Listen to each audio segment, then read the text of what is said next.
How's it going, guys? So not the video I expected to be making today. So as you can see, Turbo X is not done. It's actually broken right now. So we were in the process of putting the DO88 intercooler and charge pipes on, which as you can see, the new intercooler is in there, and the charge pipes and everything are all in and looking fantastic.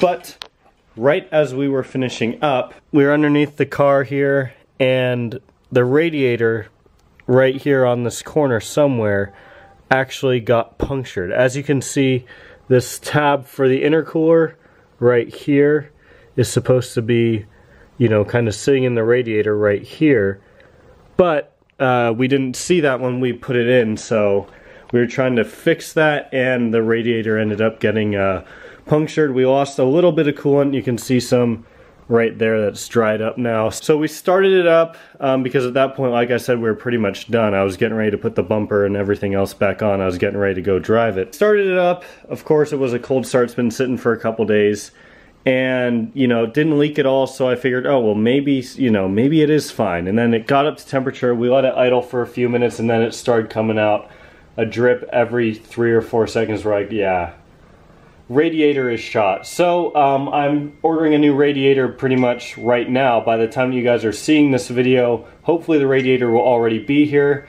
And the goal, as I'm getting spammed with text messages, let me put my phone on silent real quick. So anyways, yeah, I'm gonna need a new radiator. Now I did think about briefly getting the DO88 radiator, actually, you know, of course, that'd go along nicely with my DO88 intercooler, which I'll try and get you guys some more shots of. You can see it's just so much bigger and better than the OEM radiator, and there's gonna be a full video on this, of course, so just stay tuned for that. But I'm just gonna order a OEM radiator and just go with that. It should be fine. Of course it will be fine, because you know, this radiator was 100% fine until it got a hole stabbed in it. So not the video I was hoping to upload once again, but I just want to give you guys this update because I said in my last upload regarding the headlights, which you can see right there. And one thing I do want to mention too, a lot of you guys mentioned putting a clear coat of some sort on these. Now I'm going to look into that a little bit more,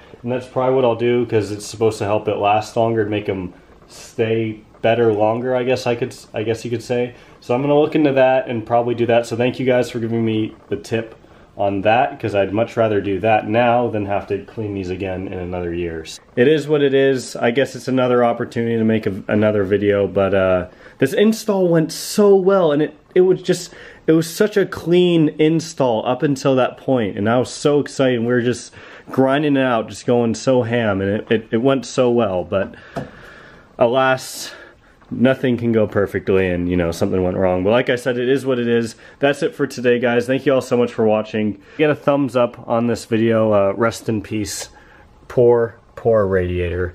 But that's it, guys. I'm done rambling. Thank you all so much for watching. I'll see you next time.